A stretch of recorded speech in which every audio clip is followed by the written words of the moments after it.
Assalamualaikum. Saya Wani Syazwani Hanim, bekas pelajar Diploma Seni Kulinari dari Universiti College Bestari, kini berkhidmat sebagai chef di Climate Shrating.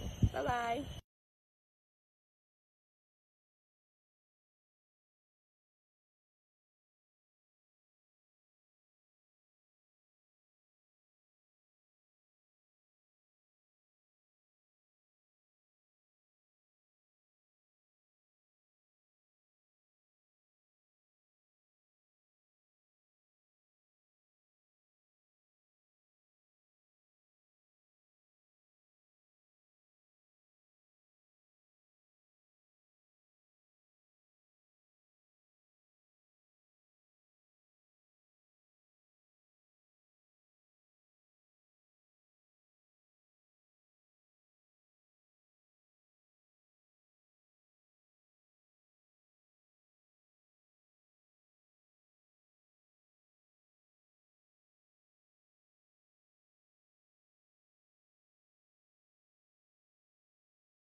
Assalamualaikum warahmatullahi ta'ala wabarakatuh.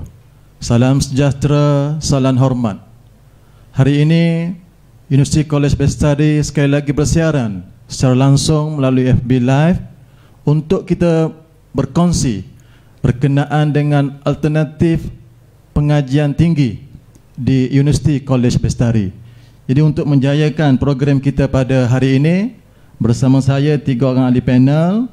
Yang pertama di sebelah saya ialah Puan Noraz Linawati binti Abdullah, Pengarah Pusat Sains Kejurawatan. Apa khabar Puan? Jadi Puan Lin glamournya di UCB dikenali sebagai Puan Lin. Baik. Yang kedua, panel yang kedua di sebelah Puan Lin ialah Puan Anura binti Ibrahim, Dekan Fakulti Sains Sosial. Apa khabar Puan Anura? Okay, terima kasih. Dan yang paling hujung sekali, yang paling handsome di sini hari ini, iaitu Encik Muhammad Sazwan bin Mahdi, pensyarah di Fakulti Pengurusan Hospitality dan Pelancongan. Apa khabar Encik Sazwan? Alhamdulillah. Baik. Untuk makluman ibu bapa dan juga pelajar-pelajar semua, Universiti College Bestari dulunya dikenali sebagai College Teknologi Bestari.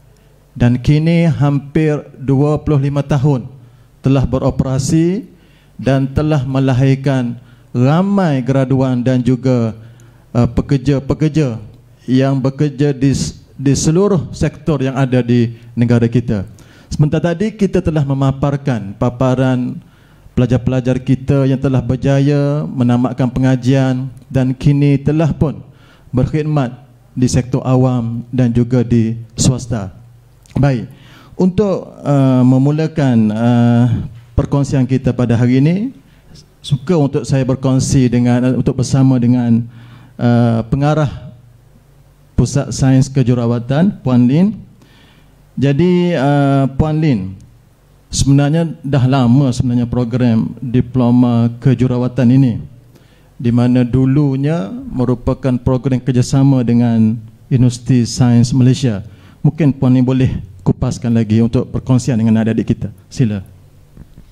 Okey, terima kasih kepada Tuan Moderator yang saya hormati, rakan-rakan panel yang hadir juga pada hari ini, serta semua yang melihat live FB kami pada hari ini.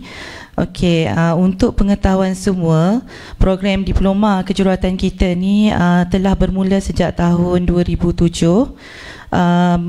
Bergerak sebagai satu program dengan usaha sama bersama dengan USM Cawangan Kelantan, bahagian kesihatan. Kemudian setelah itu pada tahun 2011 kita mula bergerak sebagai program dalaman UCB sendiri dan memang diiktiraf oleh MKA sepenuhnya lah. Setakat ni kita telah menghasilkan graduan seramai 888 orang lah, sehingga hari ini dah 25 batch keseluruhannya. Jadi mungkin Puan Lin boleh berkongsi dengan adik-adik bagaimanakah dengan syarat kelayakannya, dan dari segi pengiktirafan, adakah program ini diiktiraf oleh kementerian, dan juga mungkin boleh kongsi bagaimanakah dari segi pembiayaan pembelajaran bagi program diploma kejururawatan ini, Puan Lin. Okey, terima kasih Tuan Moderator. Okey, untuk program ni adik-adik yang mana berminat dengan program diploma kejururawatan, dia secara standardnya pihak Lembaga Juratan Malaysia dah menetapkan 5 kredit untuk program ini, termasuk Bahasa Malaysia, okey, termasuk juga matematik, sains dan lagi 2 subjek. Okey, Bahasa Inggeris lulus sahaja. Okey, untuk program untuk subjek sains tu dia ada pecahan-pecahan. Salah satunya maksudnya kita boleh juga kalau kita kredit dalam salah satu subjek sains, contoh macam fizik ataupun kimia, biologi ataupun applied science, boleh juga untuk menyertai kami lah, asalkan cukup 5 kredit lah. Okey, itu untuk kelayakan. Jadi tak kisahlah maknanya pelajar tu daripada aliran sains ke aliran sastra ke, mereka layak untuk masuk boleh. diploma kejururawatan. Tak kisah kalau kata dia daripada mana-mana aliran pun, asalkan dia ada cukup kelayakan tersebut, dia boleh menyertai kami lah. Ya, 5 kredit adik-adik, 5 kredit. 5 kredit. Bukan 5A. Bukan 5A, kredit sahaja. Begitu. Okey.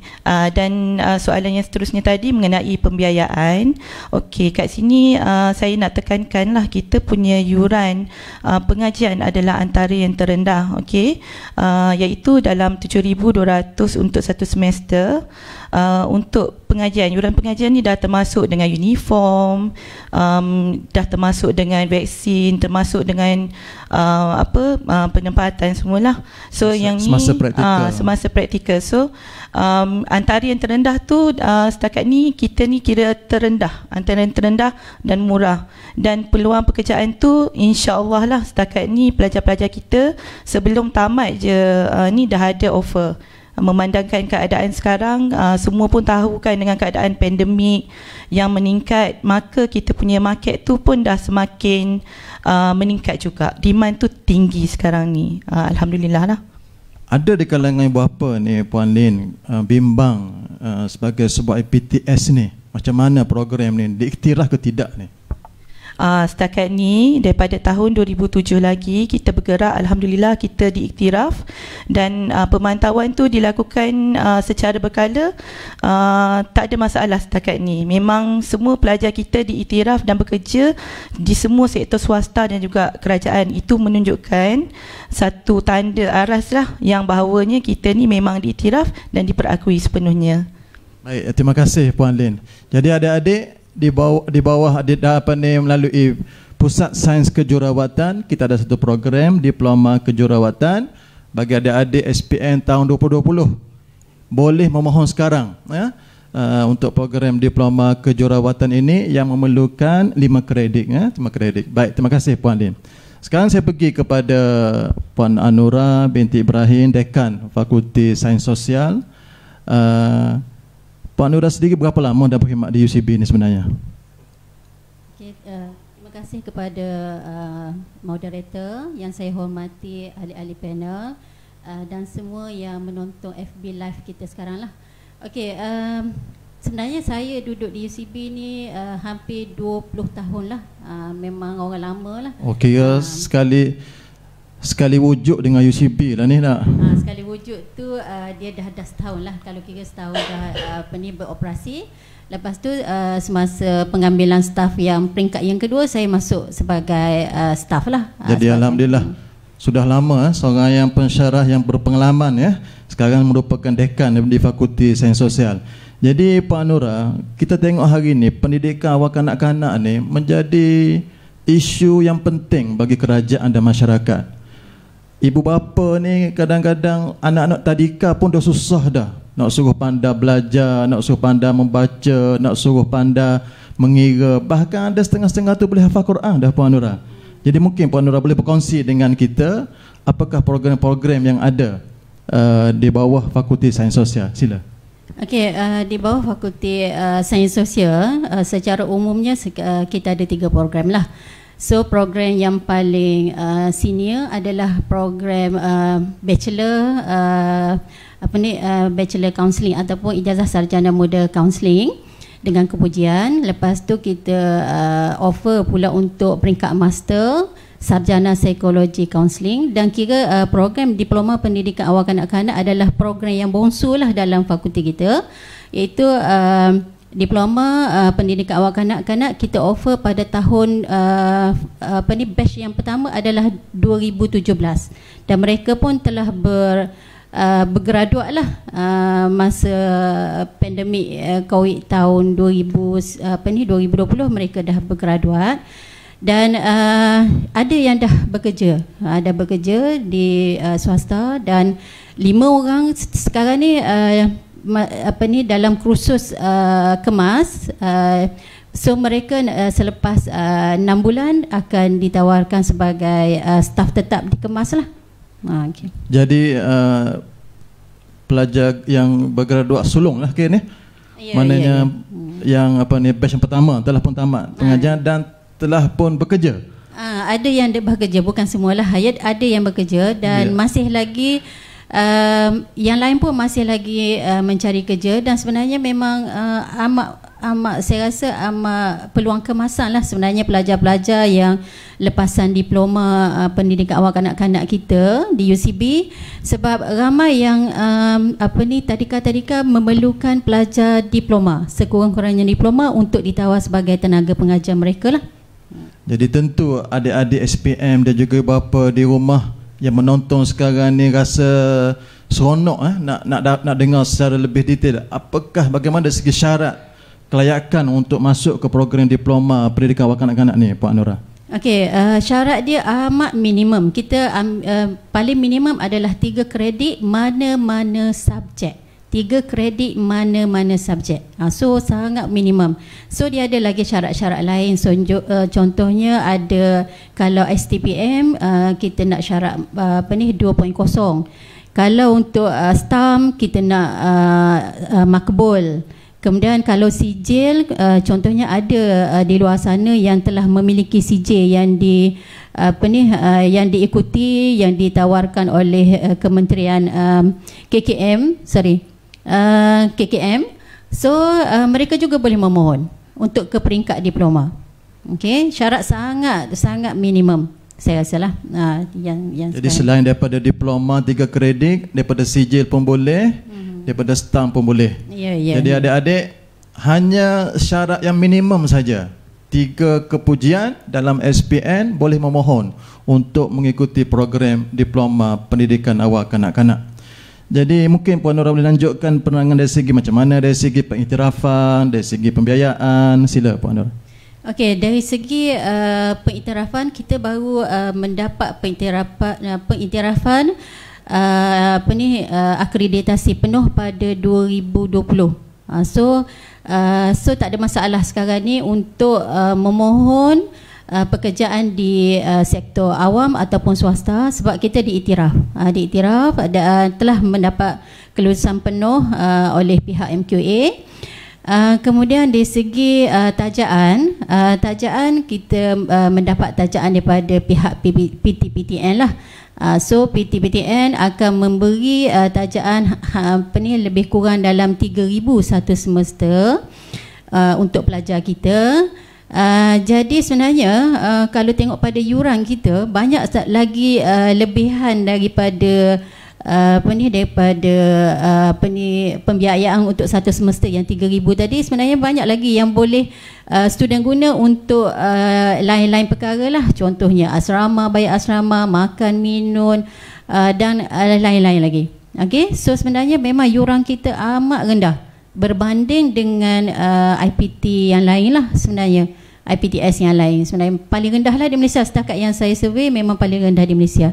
So sementara kita belum lagi setakat ni kita tak ada bercadang lagi untuk menaikkan yuran. Sementara masih lagi yuran macam ni kita mengoffer lah kepada semua pelajar-pelajar di luar sana untuk memohon dengan kita. Okey, itu daripada saya. Terima kasih Puan Anura. Jadi adik-adik, program diploma pendidikan awal kanak-kanak UCB ini alhamdulillah dapat kelulusan daripada Kementerian Pengajian Tinggi, dapat pengiktirafan daripada MQA dan ada pembiayaan melalui PTPTN yang mencukupi. Baik, terima kasih sekali lagi kepada Puan Nora. Seterusnya saya akan bersama dengan Cik Muhammad Sazwan. Cik Sazwan merupakan graduan daripada Universiti College Bestari peringkat diploma, kemudian menyambungkan pelajaran peringkat ijazah, kemudian sekarang kembali ke UCB untuk berkhidmat sebagai pensyarah. Mungkin boleh berkongsi dulu macam mana pengalaman belajar di UCB, Cik Sazwan? Ya, boleh. Okey, terima kasih Tuan Moderator dan yang dikasihi Tuan ahli panel dan juga audien yang sedang menonton Facebook Live sekarang. Okey, terima kasih. Okey, seperti yang Tuan Moderator beritahu tadi, yang mana saya merupakan seorang graduan ataupun alumni College Teknologi Bestari, iaitu pada tahun 2010 sehingga tahun 2013 lah saya berada di sini. So banyak kenangan-kenangan manis kalau nak diceritakannya, dan juga kalau diikutkan pada awalnya diri saya ni dahulu dicerita sedikit, yang mana saya ni adalah seorang yang pemalu sebenarnya. Ya, sangat pemalu pada awalnya. Okey. Namun begitu saya telah dilatih dan juga dididik. Okey, saya telah mengikuti persatuan-persatuan yang ada di College Teknologi Bestari pada ketika itu, dan juga merupakan salah seorang naib presiden MPP College Teknologi pada ketika itulah. So, daripada situlah saya belajar kata soft skill yang communication skill yang telah diajar oleh oleh mentor-mentor saya pada ketika dahulu lah. Dan juga persekitaran di sini bagi saya sangat tenang ya. Okey, kita berada di sekitaran yang suasana yang sangat senang dan menyeronokkan lah sebenarnya. Jadi selepas diploma, Cik Sazwan belajar di mana? Menyambung pelajaran di mana? Okay. Saya dapat offer ke menyambung pelajaran degree saya ke Universiti Teknologi Mara untuk mengambil degree lah. Yeah. Kemudian balik sebagai pensyarah. Dan alhamdulillah sekarang kembali berkhidmat untuk Universiti College Bestari lah sebagai seorang pensyarah. Ya. Jadi alhamdulillah Cik Sazwan dah berjaya. Adik-adik kalau nak berjaya macam Cik Sazwan kena masuk UCB. Jadi apa program diploma yang ada di bawah Fakulti Pengurusan Hospitality dan untuk Fakulti Pengurusan Hospitality dan Pelancongan ataupun kita kenali sebagai FPHP. Okey, kami menawarkan 3 program yang ada di fakulti kami. Yang pertamanya adalah Diploma Pengurusan Pelancongan ataupun dikenali sebagai DPL. Yang keduanya kita ada Diploma Pengurusan Hotel ataupun DHM. Dan yang ketiga iaitu Diploma Seni Kulineri iaitu DCA. Okey, yang mana tiga program ni bagi saya sangat-sangatlah berbaloi dan juga dan untuk kita punya pasaran sekarang lah yang mana kita tahu untuk memohon iaitu diploma yang ada di fakulti kami, minimal 3 kredit saja iaitu mana-mana subjek dah boleh memohon dah sebenarnya untuk masuk ke diploma di bawah fakulti kami sebenarnya. Baik, jadi ada 3 program. Satu diploma kulineri, diploma pengurusan pelancongan dan diploma pengurusan hospitality. Jadi adik-adik sama dengan kalau akan masuk ke diploma pendidikan kawanan tadi hanya memerlukan 3 kredit sahaja. Macam mana pula Cik Sazwan dari segi pengiktirafan dan juga dari segi pembiayaan untuk program ini?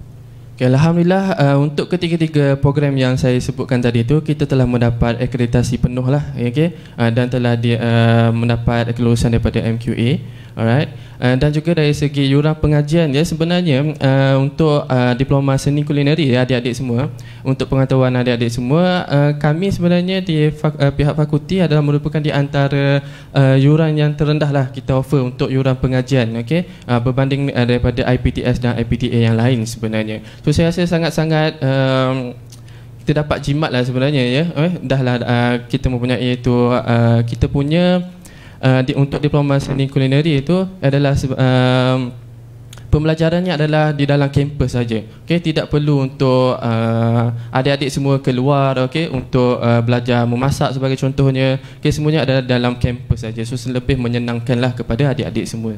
Memang kita melihat dari segi program culinary, hospitality dan pelancongan ini ada isu berkenaan dengan kemudahan dapur, kemudahan restoran untuk pelajar-pelajar ni belajar.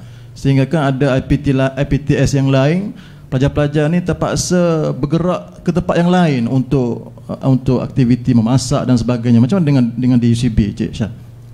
Ya betul, Tuan Moderator. Yang mana seperti saya nyatakan tadi, untuk diploma seni kulineri ni, pelajar-pelajar mereka semua ni ada dia belajar di kampus saja, tidak memerlukan mereka untuk keluar ke tempat-tempat lain lah untuk sesi pembelajaran mereka. So lebih menyenangkanlah bagi mereka semua sebenarnya. Jadi kampus di sini sudah ada dapur dan sudah ada restoran. Ya betul lah. Kita spesifikasi kita ni adalah setanding dengan hotel-hotel yang lain juga. Di mana kata kita kelengkapan dapur kita dan lain-lain tu kita mengikut spek hotel lah sebenarnya. Cuma pelajar-pelajar dia akan keluar di semester akhir untuk praktikal sajalah barangkali, Cik Syah.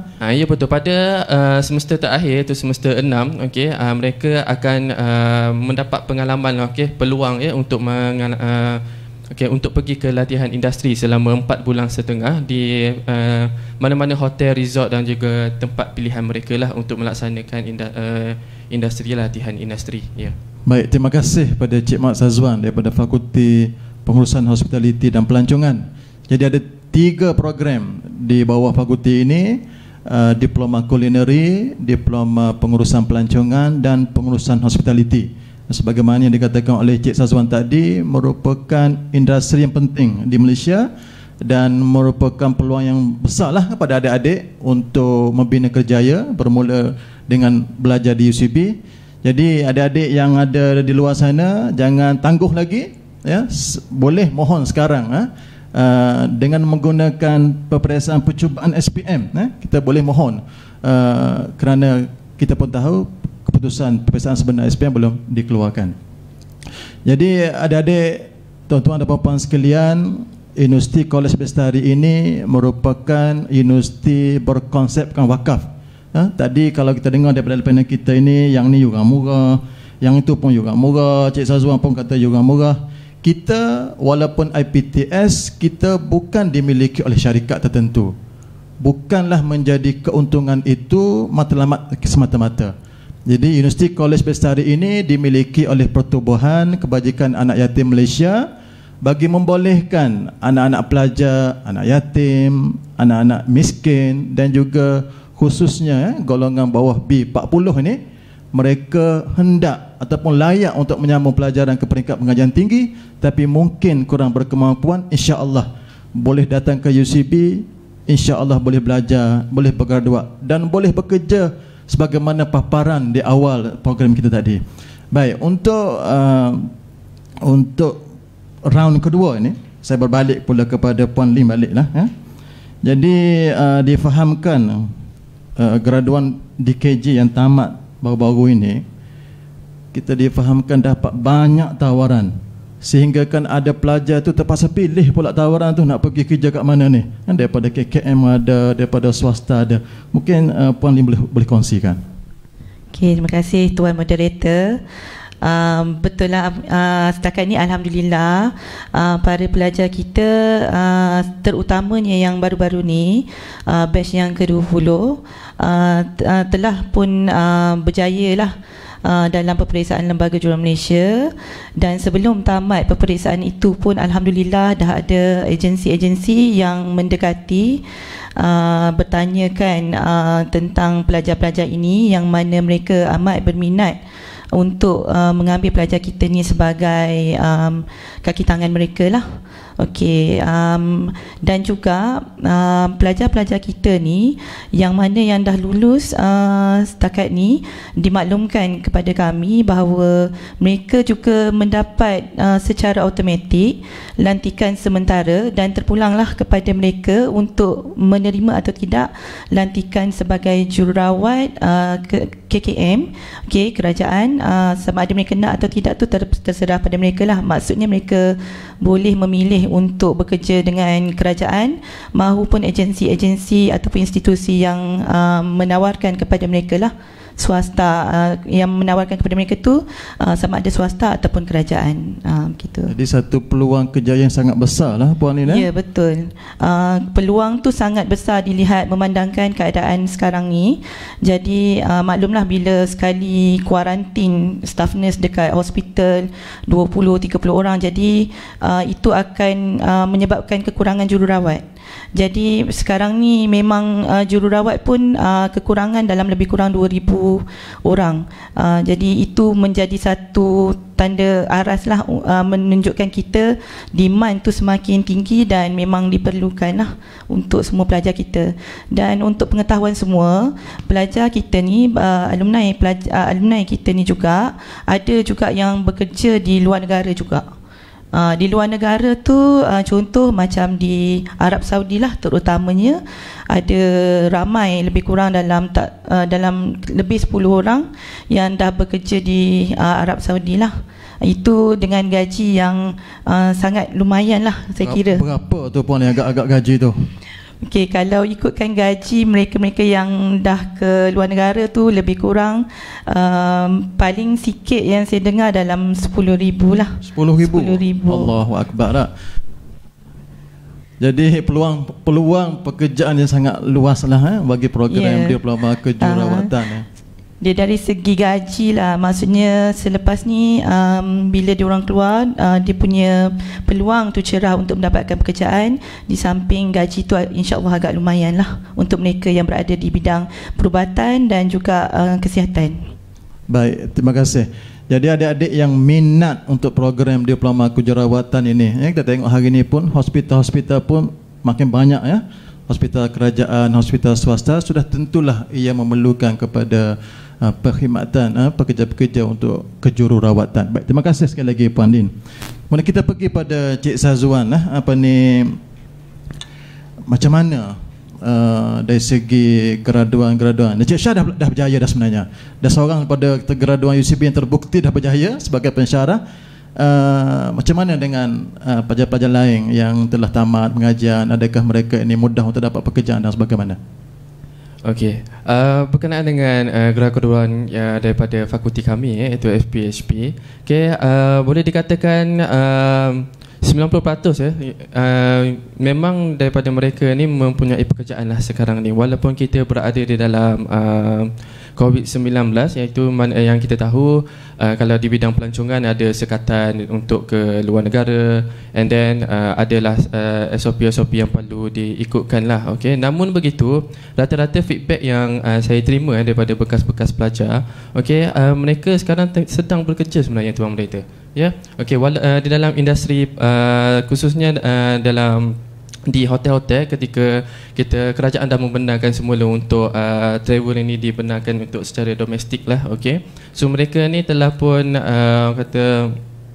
bekerja sekarang, sama ada di travel agency, ataupun di hotel-hotel, di resort, menjadi sebagai customer service, kepada ni lah, untuk serve pelanggan-pelanggan sebagai contohnya. Right. Dan mungkin juga lepasan diploma pengurusan pelancongan dan dia boleh juga untuk bekerja sendiri, membuka syarikat dan sebagainya, Cik Syah. Ya, betul. Sebabnya di Universiti College Bestari ni, daripada kita pembelajaran di dalam kuliah, kita sebenarnya melatih diorang untuk menjadi entrepreneur sebenarnya, iaitu menjadi seorang usahawan lah.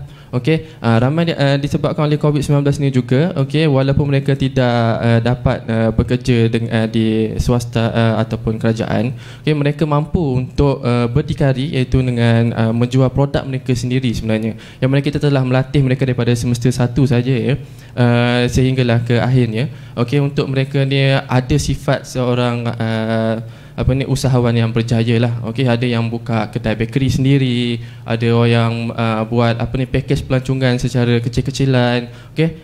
Itu dan seperti mana yang kita paparkan pada awal sebelum kita teruskan program kita, ada alumni-alumni yang dah berjaya sebenarnya. Yang baru-baru kini saya dapat panggilan daripada seorang pelajar saya. Dia call saya, dia kata, alhamdulillah sir, dia kata, saya dah diterima menjadi seorang pegawai bank. Jadi seorang pegawai bank, dia mengambil jurusan diploma pengurusan pelancongan. So alhamdulillah lah, disebabkan pembelajaran yang kita ajar adalah ada juga subjek-subjek yang related, iaitu seperti customer service kan. Semuanya boleh diguna pakai di dalam kerja-kerja lain juga. Okay, selain daripada ada yang bekerja sebagai pramugari di Saudi Airlines, okay, bekerja sebagai demi chef di hotel-hotel yang terkemuka juga di Malaysia ni, okay, macam itulah. Jadi terima kasih Cik Syah. Alhamdulillah graduan Fakulti pengurusan hospitality dan pelancongan nampaknya pun tidak kurang hebatnya sama dengan diploma kejurawatan kita ni. Sampai ada pramugari pun boleh jadi melalui diploma kita.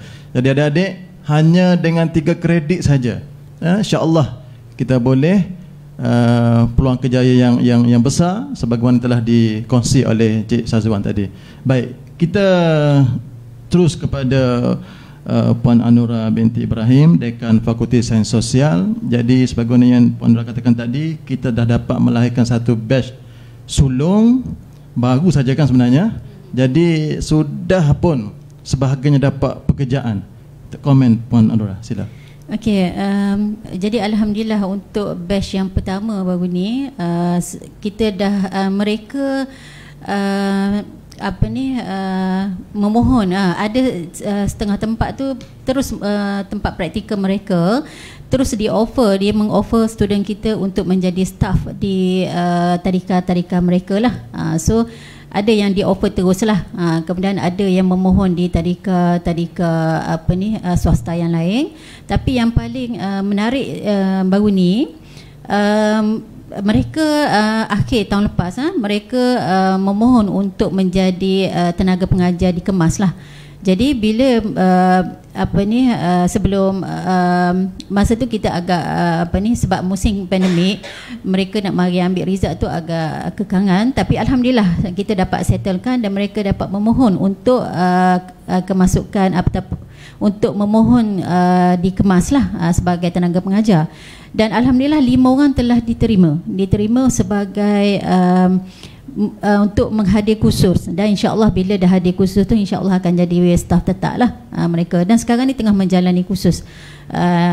Kalau kita tengok kursus yang ditawar pun di tempat-tempat kediaman mereka berhampiran dengan tempat mereka. Memang kita rasa macam teruja lah dengan kepercayaan yang telah diberikan oleh pihak kerajaan dan juga pihak swasta terhadap pelajar-pelajar kita. So kita amat berterima kasih kepada pihak-pihak yang berkenaan lah. Okay. Jadi alhamdulillah baru saja tamat dah dapat pekerjaan Puan Anura. Jadi mungkin Puan Anura boleh berkongsi selain daripada iuran pengajian kita yang kompetitif, kita merupakan tempat belajar dalam kampus, belajarnya ada, asramanya ada di situ semuanya. Apakah lagi tawaran-tawaran yang UCB bagi untuk pelajar-pelajar yang akan memohon untuk kemasukan untuk tahun ini? Sila Pak. Okey, alhamdulillah saya nak maklumkan kepada semua yang sedang menonton dan juga adik-adik ataupun ibu bapa yang sedang menonton sekarang, pihak pengurusan telah bersetuju untuk pelajar-pelajar yang mendaftar pengajian di tempat kita.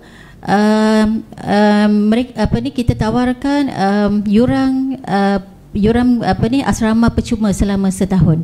Okey, so kita ni baru buat di launch lah. So ambil peluang. So kita tak tahulah sampai bila tawaran itu akan tamat. Setakat ni baru diumum oleh pihak pengurusan. So ambil peluang selama setahun akan diberi yuran asrama percuma. Jadi yuran asrama percuma setahun. Jadi alhamdulillah cakna pengurusan kita mungkin disebabkan oleh pandemik COVID-19 ini, ramai ibu bapa kita yang terkesan. Jadi mudah-mudahan dengan tawaran yang diberikan oleh pihak UCB ini akan membantu adik-adik untuk datang belajar ke University College Bestari. Baik, tuan-tuan dan puan-puan, adik-adik yang saya hormati sekalian, demikianlah University College Bestari melalui 3 fakulti ini, 2 fakulti dan 1 pusat pengajian yang mengandungi 5 program diploma. Semuanya mempunyai potensi yang sangat baik dari segi peluang kerjaya. Ramai di kalangan graduan kita yang telah berjaya dan kami semua menunggu adik-adik untuk bersama berkongsi kejayaan dengan Universiti College Bestari. Jadi terima kasih sekali lagi kepada Puan Lin daripada Pusat Sains Kejururawatan, kepada Puan Anura daripada Fakulti Sains Sosial, terima kasih, dan juga Cik Sazwan, wakil daripada Fakulti Pengurusan Hospitality dan Pelancongan, akan dapat bersama-sama dengan kita pada hari ini. Jadi buat adik-adik, selamat berpuasa. Hari ini kita dah 10 Ramadan, insya-Allah ke tahun ini puasa terbaik untuk kita, dan kita sama-sama jaga SOP. Ya, ingat pandemik COVID-19 belum lagi berjaya kita atasi sepenuhnya, kita jaga kita.